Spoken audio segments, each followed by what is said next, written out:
The Karate Kid Street Rumble is here. Now, if you haven't heard, this is a beat 'em up, and it's based off of the movie series The Karate Kid. And from what I can tell, it's based off of all three movies, which is kind of nice. Now, this game has been released for both the Nintendo Switch and the PS5. Now, I bought the Nintendo Switch version. It does have local 4-player couch co-op, which is really nice. Now, the game, it doesn't have online support. Now, this is a $40 game, so I was kind of hoping they would have online support. Yeah, which kind of sucks. The game also doesn't have local wireless. That's kind of like a mode that I kind of expect on most of these games. But then again, you know, Shredder's Revenge didn't have local wireless, but the Konami Ninja Turtles game did. So I guess it depends on the developer, right? Gameplay wise, the fighting feels pretty good. And the super moves are strong. The only weird little call out that I have is when you're punching, you kind of have to be on the same level as the enemy in order for the punches to connect. It's like a small little detail. It's not a deal breaker, but just wanted to let you guys know. Now the super moves, they seem to have a wider hitbox, so that feels really good. Now, one thing that I really like about the game is the pixel art.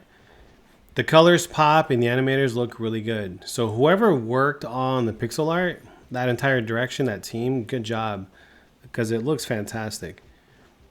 Now, the only small call out that I have is I don't like the menus. So it's kind of weird, right?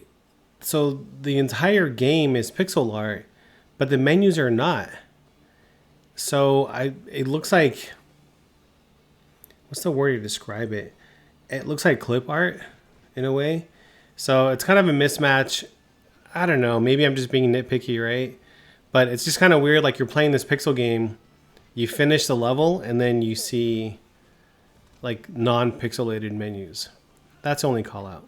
Now, one of the cool things to call out is this game actually has some good ideas, and one of them is mini games. So as you're, going through the story and you're beating people up, every, I don't know, maybe it's second or third level, there's a mini game like this that kind of references the movie, and it's a nice little break. I think it's really cool that they added mini games to a beat 'em up. I think it's kind of underrated, so kudos to whoever came up with that idea. I think it works really well. Now, off to the most important question. Is this game worth buying? It's kind of tough. I'm going to say semi-confidently yes. Or I can even downgrade and say it depends.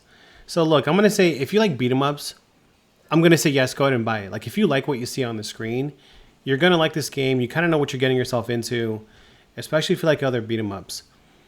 If you are tired of beat 'em ups or you're not quite sure if you'll like the game, it's okay to wait for a sale.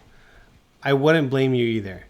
Now, as for me, do I regret buying this game? I'm going to say no. It's a really cool game. I'll keep it. It's fun. I like it. But it's definitely for those that prefer beat 'em ups.